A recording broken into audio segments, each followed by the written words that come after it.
Queria agradecer aí ao irmão Rafael pelo convite, pela oportunidade de estarmos aqui em comunhão. Muito obrigado por essa oportunidade.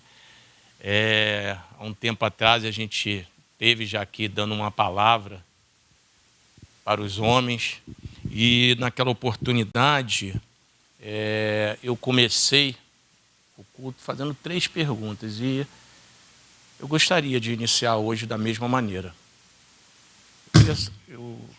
Eu queria saber aqui quem é homem. Não, quer dizer, você não precisa responder, não.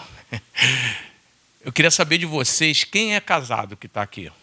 Casados, os casados. Tá, praticamente a maioria. Desses que levantaram a mão, que são casados, eu queria saber quem já reconheceu Jesus como o único e suficiente Salvador. Ou seja, que já é cristão. Levanta o braço. Tá, então todos que são casados também já são convertidos. A terceira e última pergunta que eu queria que vocês me respondessem, esses que levantaram a mão que são casados e são cristãos, qual que ainda não tem a esposa que é convertida? Ou seja, você é convertido e a esposa não é convertida. Levanta o braço. Então eu queria que vocês reparassem nessa resposta. Na segunda-feira a gente tem um culto aqui das Preciosas e com certeza, se essas mesmas perguntas fossem lançadas nesse culto das mulheres, o cenário seria um tanto diferente desse aqui dos homens. Por que isso? Por que será isso? Porque todos os homens aqui casados, que são cristãos, a esposa também é convertida. A resposta é simples. Deus nos levantou para isso. Nós somos líderes na nossa casa, somos sacerdotes. Mais do que isso, somos referência. Somos referência para nossas famílias. Atos 16, o apóstolo Paulo, vocês conhecem essa passagem, falando ao carcereiro, ele disse o seguinte: creia no Senhor Jesus, e você e a sua família serão salvos. O que é isso? Será que ele quis dizer que se eu for convertido, o meu filho também é convertido? Não, não diz. Sabemos que a salvação é individual. O que ele está falando é que nós somos referência na nossa casa. A nossa família está olhando para a gente. Eles esperam ver em nós as soluções dos problemas familiares. Eles esperam ver em nós tudo aquilo que eles precisam. Eles estão nos observando para tentar identificar a resposta para algum tipo de problema que nós, da família, estejamos vivendo. Tem uma história de um pai que caminhando com seu filho por um terreno bem perigoso, cheio de buracos, cheio de pedras, né? Ele vira para o filho e fala assim: meu filho, tome cuidado onde você vai pisar. E o filho responde para ele: não, pai, tome cuidado do Senhor, porque eu só vou pisar onde o Senhor pisar. Então nós somos referências para a nossa família, muitas das vezes até numa situação negativa. Às vezes um filho nosso não age da maneira que nós gostamos, mas se a gente for analisar bem, se nós formos analisarmos bem a atitude do nosso filho, normalmente ele está agindo de uma maneira contrária aos nossos procedimentos, às nossas atitudes. Até nesse momento ele está nos usando como referência. Ele quer de alguma maneira nos atingir. Os psicólogos já falam isso. De alguma maneira ele quer chamar a nossa atenção. Mas o que fica bem nítido é que a nossa família sempre nos vê, nós homens, como referência dele, desde nossas esposas quanto nossos filhos. Ele busca em nós resposta para alguns problemas que eles estão passando, que a família esteja passando. E nós estamos vivendo um tempo muito difícil com essa pandemia. Ela já se completa agora de de cuidados, né? É lógico que já acontecia antes, mas em março do ano passado a gente começou a tomar certas providências para que possamos lutar contra tudo isso que está acontecendo. Então o mundo se viu envolvido numa pandemia, pegos de surpresa. A gente não imaginava, nossa geração não imaginava passar por isso. E nós fomos pegos de surpresa. E isso tem nos causado alguns tipos de problemas, situações difíceis que a gente está vivendo. Somado isso ao cenário político que o nosso país está vivendo, a gente verdadeiramente está vivendo uma época bem difícil, bem complicada. Então tem muitas famílias passando por situações, algumas delas até irreversíveis. Mas nesses momentos, principalmente nesses momentos, as nossas esposas e os nossos filhos estão olhando para cada um de nós para saber quais as atitudes que nós iremos tomar. A briga política que estamos vendo através da mídia, a mídia se envolvendo nessa situação, uma situação de polarização política, onde não há uma flexibilidade, onde não se abre mão para chegar a um bom termo, um lado pensa de um jeito, o outro pensa do outro, e não se abre mão de tentar chegar num meio termo de forma que se consiga ter uma boa convivência. É isso que nós estamos vivendo. E essa semana, surpreendido com essa atitude autoritária de um sujeito que se diz ministro do Supremo, mas que estaria ali para legislar em favor da sociedade, toma uma decisão autoritária de pegar uma pessoa condenada e retirar todas as suas acusações. Então, no meio de toda essa confusão que nos deixa, às vezes, pensar que será que esse país tem jeito? Será que vale a pena continuar lutando, continuar buscando? Mesmo nessa situação, a nossa família está olhando para a gente.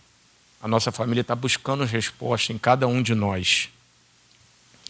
Quando a gente pensava que a coisa estava caminhando para o fim, não, chegou a vacina, as coisas estão se amenizando, a gente é novamente tomado por uma enxurrada de informações que a gente nem sabe se é correta, de que o índice de mortes aumentaram e a gente tem que voltar novamente a restrições que a gente já achava que não ia viver mais, que a gente estava caminhando para uma situação melhor de voltar a uma normalidade.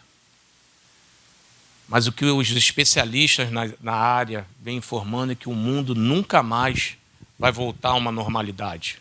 Nunca mais. Mesmo que a pandemia seja controlada, o vírus vai existir para sempre, mas cremos que vai chegar um momento que vai estar sob controle, mas mesmo assim, a gente vai precisar aprender a viver com esse novo normal. As máscaras já fazem parte das vestimentas. Nossas esposas, mulheres que se preocupam mais com isso, já está vendo uma maneira de combinar a máscara com a roupa, porque isso já faz parte do vestimento, tanto dos homens quanto das mulheres. O chimarrão que o gaúcho tomava lá, possivelmente nunca mais vai tomar daquela maneira. Eu acredito que a maioria sabe que eles tomam o chimarrão lá naquela caneca dele com aquele canudo e toma um pouquinho e vai passando de mão em mão. É tradição lá no Sul. Isso é uma normalidade, para mim, uma coisa natural. Mas que eles já não estão praticando e dificilmente vão voltar a praticar. Comer fora de casa já não faz mais parte do nosso cronograma. Muito pelo contrário, a gente tem gostado até de fazer esse tipo de atividade nas nossas casas, porque os restaurantes vêm se aperfeiçoando nesse tipo de serviço e isso vem nos agradando. Então é uma coisa que a gente vai precisar se acostumar. trabalho de home office, muitas empresas aí vendo a economia e a eficiência dos seus funcionários trabalhando em casa. Então, todo esse cenário, a gente vai precisar nos acostumar com esse novo normal para tentarmos entender a nova realidade da nossa sociedade. Muitas das vezes estamos passando por um momento muito difícil na nossa vida, mas mesmo assim nós temos que buscar a força do nosso interior para sermos referência nas nossas casas. Porque mesmo a gente estando com algum tipo de problema sério, nossos filhos e as nossas esposas estão olhando para cada um de nós. E é dentro desse tema que eu gostaria de conversar um pouco com vocês no dia de hoje, de como liderar, como ser um líder na nossa família, não só na família, no nosso trabalho, no nosso ministério, diante de estar vivendo uma situação difícil. Como é que a gente pode, da onde que a gente pode tirar força? Quais os princípios que nós podemos seguir para mesmo nessa condição de a gente fazer aquilo para o que Deus nos chamou? Por isso que eu queria propor para vocês o tema hoje, atravessando o meu Jordão. Para isso a gente vai ler, eu peço que aqueles que tiverem a Bíblia que abram lá em Josué, é um texto bem conhecido, né? Lá em Josué 1, nós vamos ler os 9 primeiros versículos. A minha versão é a NVI, assim diz a palavra de Deus. Palavra do Senhor a Josué. Depois da morte de Moisés, servo do Senhor, disse o Senhor a Josué, filho de Num, auxiliar de Moisés: meu servo Moisés está morto. Agora, pois, você e todo este povo preparem-se para atravessar o rio Jordão e entrar na terra que eu estou para dar aos israelitas. Como prometi a Moisés, todo lugar onde puserem os pés, eu darei a vocês. Seu território se estenderá do deserto ao Líbano, e do grande rio, o Eufrates, toda a terra dos hititas até o Mar Grande no oeste. Ninguém conseguirá resistir a você todos os dias da sua vida. Assim como estive com Moisés, estarei com você. Nunca o deixarei, nunca o abandonarei. Seja forte e corajoso, porque você conduzirá este povo para herdar a terra que prometi sob juramento aos seus antepassados. Somente seja forte e muito corajoso. Tenha o cuidado de obedecer a toda a lei que o meu servo Moisés ordenou a você. Não se desvie dela, nem para a direita, nem para a esquerda, para que você seja bem-sucedido por onde quer que andar. Não deixe de falar as palavras desse livro da lei e de meditar nelas, de dia e de noite, para que você cumpra fielmente tudo que nele está escrito. Só então os seus caminhos prosperarão e você será bem-sucedido. Não fui eu que ordenei a você? Seja forte e corajoso, não se apavore, nem desanime, pois o Senhor, o seu Deus, estará com você por onde você andar. Santo Deus, muito obrigado por esse momento, obrigado pela sua palavra. Sabemos, ó Deus, que ela foi escrita há mais de 3.000 anos atrás. Entendemos ela no seu contexto original, mas estamos aqui para escutar a sua voz, do que essa palavra tem a ver conosco nos dias de hoje. Por isso, Pai, fale aos nossos corações. Muito obrigado, eu oro em nome de Jesus. Amém. Como eu falei, é um texto muito conhecido, né, do início da liderança de Josué. Isso ocorreu logo após a morte de Moisés. E essa morte, nós como cristãos, é uma passagem da Bíblia que a gente sempre se entristece quando a gente lê essa passagem de que Deus não permitiu que Moisés entrasse na terra prometida. Sabemos o motivo, quando ele estava conduzindo o povo pelo deserto, uma certa oportunidade, o povo Com sede, Moisés buscou a Deus e Deus deu a direção para ele. Lá em Meribá, lá em Cádiz, né? Em Meribá. Ficou conhecido como as águas de Meribá. O povo com sede, Deus orientou a Moisés, vá até lá e fale a rocha, e a rocha jorrará água. Só que Moisés, muito chateado, irado com as murmurações e reclamações do povo, ao invés de dar ordem à rocha que jorrasse a água, ele, com seu cajado, bateu na rocha e começou a jorrar água. Alguns teólogos interpretam essa passagem de Deus ter ficado irado com Moisés, porque naquele momento Moisés tirou a glória de Deus. Porque existia um costume na época de quando se batia na rocha e formava uma fenda, dali saía a água. Então, quando Moisés bateu, alguns dos hebreus podem ter, alguns do povo de Israel podem ter achado que a água que saiu de lá foi fruto das pancadas de Moisés. Tem alguns teólogos que vão por essa linha e Deus não perdoou Moisés por isso. Ficou bastante irado porque Moisés não atendeu aquilo que Deus falou. E ali ele deu a sentença a Moisés: você verá a terra prometida, mas não entrará na terra prometida. E assim foi quando se terminou por mais de 40 anos a peregrinação pelo deserto. Moisés chegou às margens do rio Jordão, propriamente nas Campinas de Moabe, onde existia uma elevação que se chamava e se chama até hoje Monte Nebo. E Moisés, dali, lá no alto desse monte, ele conseguiu avistar toda a terra prometida, a terra de Canaã. Até hoje, aqueles que vão a Israel e vão a esse ponto, conseguem, caso o tempo esteja bom, que a altura fica até um pouco acima das nuvens, quando o tempo está limpo, a gente consegue enxergar todo Israel. E foi isso que aconteceu com Moisés, quando ele avistou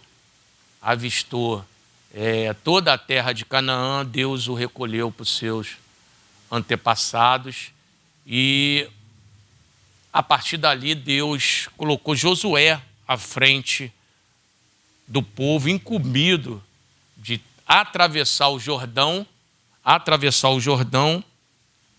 e adentrarem na terra que ele prometeu a Abraão há 500 anos atrás.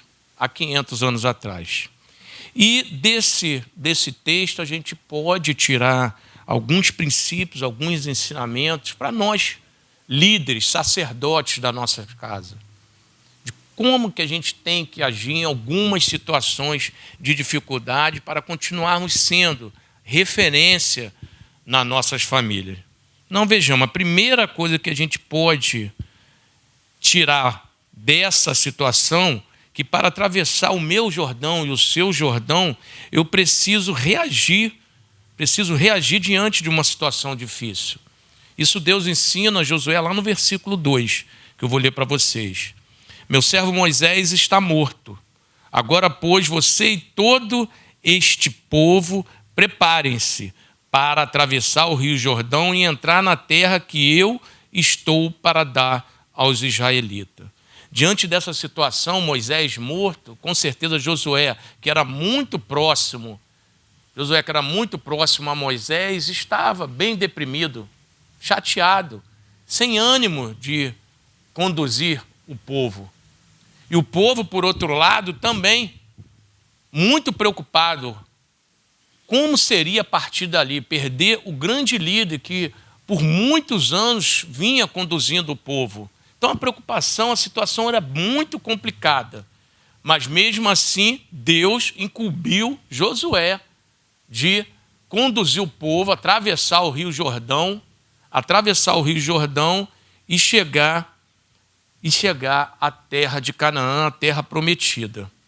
Uma crise instalada, confusão com certeza. Mas mesmo assim Josué teria que ser a referência para aquele povo. Mesmo triste com a morte daquele que era o seu discipulador, daquele que era uma referência espiritual na vida dele, ele precisava liderar esse povo. Eu tenho um líder de célula que, diante dessa situação de pandemia, onde muitos se viam assim, pô, como é que eu vou fazer agora para tocar meu negócio? E ele conseguiu, mesmo diante de toda essa situação problemática e difícil para as empresas, ele é do ramo de telefonia celular, ele começou a pandemia com uma loja só. E ele conseguiu perceber, ver dentro da situação que provavelmente esse ramo dele teria um crescimento diante dessa situação. As pessoas iam ter que ficar reclusas em casa, o celular seria uma das maiores ferramentas para eles continuarem tocando a vida. Ele percebendo isso, mesmo diante de uma situação econômica, financeira muito complicada, ele resolveu investir. Ele aproveitou muitas lojas fechando e abriu mais 4 lojas nesse ramo. E obteve sucesso, porque aquela visão dele, aquela tacada dele, deu frutos. Porque ele analisou o cenário, ele analisou o ambiente e viu que a coisa daria certa. O aplicativo, esse Uber que nós temos aqui, ele nasceu exatamente no meio de uma crise, a de 2008. Aquela que teve a quebra do banco norte-americano, Lehman Brothers, onde os americanos se viram diante de uma situação difícil de não conseguir pagar as suas hipotecas, um nível de desemprego muito grande. Eles, em casa, desempregados, com seus carros, resolveram começar a fazer transporte particular. E uma pessoa, vendo todo aquele movimento dos desempregados, teve a genialidade de criar um aplicativo que conseguisse coordenar aquela situação. E hoje a empresa Uber é uma multinacional, uma das maiores multinacionais que existe aqui lá nos Estados Unidos. Então, são situações diante da dificuldade. Se a pessoa não se abater, a gente consegue tirar alguma proveito daquilo. Por quê? Porque Deus nunca nos abandona. Ele sempre está conosco. A gente precisa ter uma visão holística da situação, uma visão geral de tudo que está acontecendo, para tentarmos tirar proveito de todo o cenário que nós estamos vivendo. Por exemplo, dentro dessa situação que nós estamos vivendo, se a gente procurar analisar diante de tudo que está acontecendo, com certeza Deus nos mostrará alguns caminhos a serem seguidos. Com o término da pandemia, havendo o controle, o vírus, como eu falei, sempre vai estar lá, a tendência é que a população tenha uma aversão à aglomeração, porque ele vai saber que o vírus está lá. A vacina vai prevenir, vai controlar. Mas a tendência é que a nossa sociedade tenha aversão à aglomeração, vamos passar a ter mais exigências por eficiência e rapidez no atendimento, maior utilização das plataformas digitais. Isso tudo já está indicando para isso. A gente tem que pegar esses dados, todas essas situações e ver aonde que nós podemos aplicar para nós sairmos dessa situação fortalecido. O aumento na dependência da internet, isso é muito nítido. Essa situação de isolamento causa depressão nas pessoas, o nível físico da pessoa também tende a ficar ruim, as pessoas começam a engordar. Então, isso tudo indica que, após ser controlada essa pandemia, todos os nichos ligados à estética, produtos, atividades ligados à estética, a tendência é que haja um crescimento. Agora, como eu e você estamos reagindo a essa situação? Como eu e você estamos reagindo a essa situação tão difícil? Será que estamos reagindo em decidir não ir para o culto, não ir para a célula, manter a célula online e não presencial, não multiplicar a nossa célula? Mas, em contrapartida, estamos entrando no BRT, estamos indo no supermercado e escolhendo as frutas, metendo as mãos nas frutas, sem nenhum tipo de precaução. Então, eu não estou aqui para fazer nenhum tipo de imposição que a pessoa tem que abandonar as regras de segurança diante dessa situação, não. Que a gente está tentando falar é que a gente precisa viver com coerência. Se em algumas áreas a gente acha que não tem problema, que a gente tem como manter o nível de segurança, por que áreas parecidas, áreas idênticas, às vezes até menos problemáticas, a gente vai ter outro tipo de procedimento? Será que estamos usando a pandemia como um amuleto para tentar nos colocar numa situação de conforto diante de uma situação que a gente não quer fazer? Então, tudo isso é importante a gente trazer diante dessa situação a nossa memória para a gente tomarmos decisões e condutas mais corretas. Um segundo princípio que a gente pode aprender nesse texto aí, para a gente continuarmos sendo referência na nossa célula, na nossa família, no nosso trabalho, é que para atravessar o nosso Jordão nós precisamos confiar nas promessas de Deus. Isso está lá no versículo 5. Ninguém conseguirá resistir a você todos os dias da sua vida. Assim como estive com Moisés, estarei com você. Nunca o deixarei, nunca o abandonarei. Deus nunca nos prometeu nos tirar do deserto. Deus nunca nos prometeu que não ficaríamos doentes, que não passaríamos por situações difíceis. O que Ele nos prometeu é que nos livraria dentro dessa situação. Que Ele estaria conosco sempre. Sempre estaria conosco diante de situações difíceis. É nisso que nós temos que nos agarrar. É nessa situação que nós precisamos nos agarrar e confiar que mesmo diante de situações difíceis, Deus está ali conosco, nos livrando e nos conduzindo, com sua mão forte.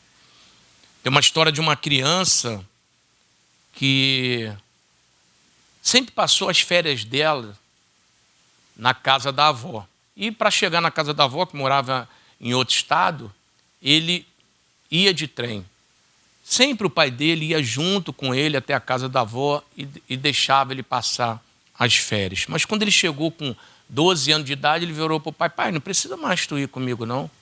Eu já consigo ir sozinho para a casa da minha avó. É só pegar o trem, soltar na estação tal, que eu chego sem problema nenhum. O pai, muito preocupado, mas atendeu ao pedido do filho. E chegou o dia, entrou de férias, ia para a casa da avó, chegou o dia, o pai levou até a estação de trem e o conduziu até o vagão que ele iria ocupar. E na despedida ali, o pai, muito preocupado, pegou um pedaço de papel embrulhado e falou: meu filho, coloca isso no seu bolso.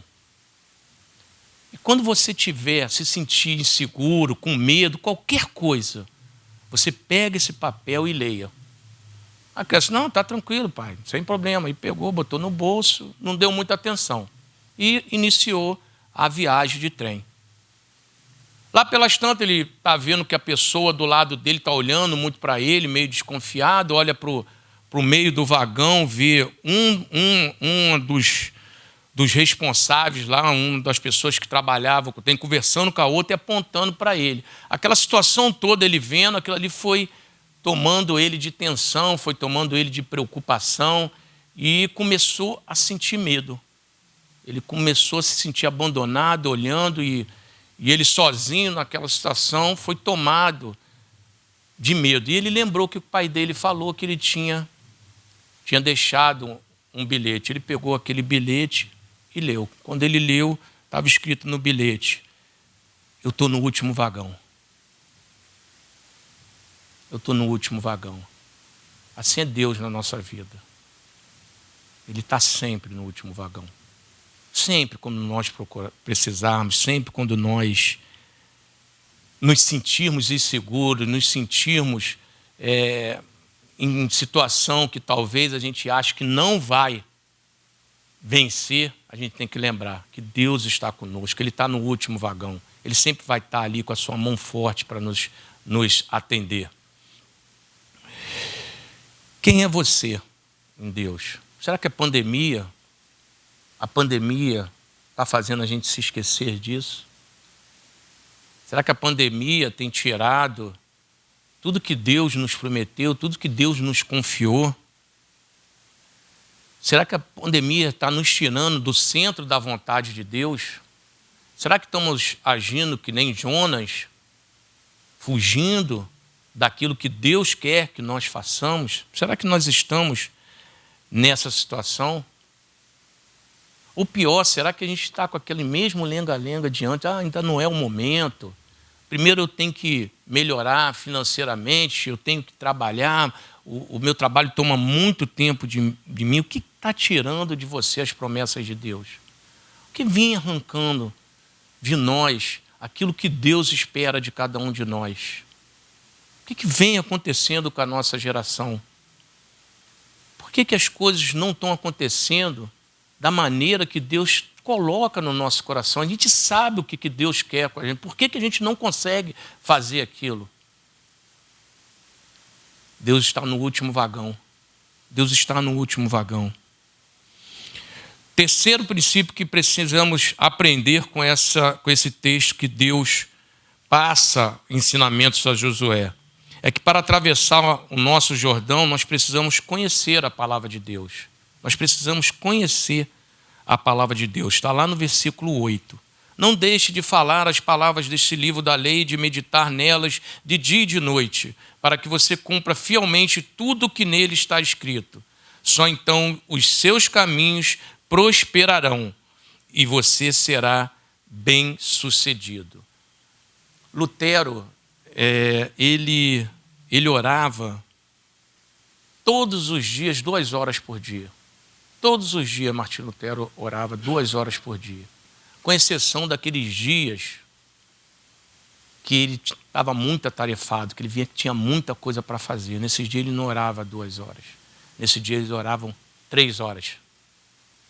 Porque ele entendia que não era ele, que era Deus. Então, nos dias que nós estamos mais atarefados, nos dias que nós... é nesses dias que nós precisamos buscar mais a Deus.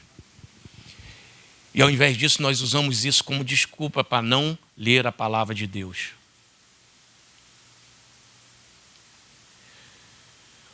Oséias 4,6, meu povo foi destruído por falta de conhecimento. Tudo que precisamos saber e fazer na nossa vida está escrito na palavra de Deus, está escrito na Bíblia.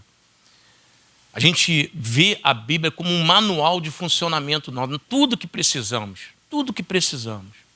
Aqueles que não têm tanta intimidade, não sabem assim, essa situação está em tal versículo, em tal capítulo. Se pôr no Google lá, eu estou com um problema em tal situação, qual o versículo da Bíblia? O Google vai mostrar. Vocês vão perceber que todos os assuntos da nossa vida a Bíblia trata. Sempre vai ter um versículo onde Deus vai te orientar acerca dessa situação. É só colocar no Google uma situação difícil que vocês estejam vivendo, que eu esteja vivendo, vai lá, coloca versículo tal, tal. A gente vai lá ler e ver qual o conselho de Deus para as nossas vidas em relação àquela situação. Em 2 Timóteo, capítulo 3, versículo 16 e 17, a palavra de Deus diz o seguinte: toda a escritura é inspirada por Deus e útil para o ensino, para a repreensão, para a correção e para a instrução na justiça, para que o homem de Deus seja apto e plenamente preparado para toda a obra, para toda boa obra. Devemos criar hábitos de leitura, isso facilita. Se nós criarmos hábitos de leitura no nosso dia a dia, procurar no mesmo local, mesmo horário, isso nos facilita muito e evite que a correria do dia a dia nos arranque isso que é muito importante e a gente vem negligenciando. A verdade é que nós cristãos vamos cada vez menos lendo a Bíblia. E Deus fala a todo momento, vocês vão morrer por falta de conhecimento. Vocês vão deixar de viver o melhor de Deus por falta de conhecimento. Mas mesmo assim o que a gente tem visto é cada vez mais cristãos dedicando tempo à leitura da palavra de Deus. E em quarto e último lugar, eu gostaria de falar para vocês o último princípio que nós podemos perceber nessa passagem para atravessar o nosso Jordão, é que precisamos ter bom ânimo. Precisamos ter bom ânimo. Está lá no versículo 9. Não fui eu que ordenei a você? Seja forte e corajoso. Não se apavore, nem desanime, pois o Senhor, o seu Deus, estará com você por onde você andar. O avivalista John Wesley, ele orando ao Senhor, ele pediu: Senhor, me dê 100 homens que não tema outra coisa senão o pecado. Não ame ninguém mais que a Deus, e eu abalarei o mundo. Joel estava pedindo 100 homens só, totalmente dedicados a Deus. O dia que o irmão Rafael conseguir colocar 100 homens nessas cadeiras, ele vai abalar a Barra da Tijuca. Ele vai abalar a Barra da Tijuca. Nós estamos pedindo a Deus somente 100 homens sentados nessa cadeira que não temam outra coisa que não seja o pecado. Tenho medo do pecado. Eu tenho quando eu vejo que a possibilidade de pecar, eu fico aterrorizado. 100 homens que pensam desse jeito. E que pensem também que nada eles amam mais do que a Deus. 100 homens com esse perfil. E a Igreja Batista Atitude, através do Ministério dos Homens, vai abalar não só a Barra da Tijuca. John Eddy fala que abalaria o mundo com 100 homens. Com 100 homens ele abalaria o mundo.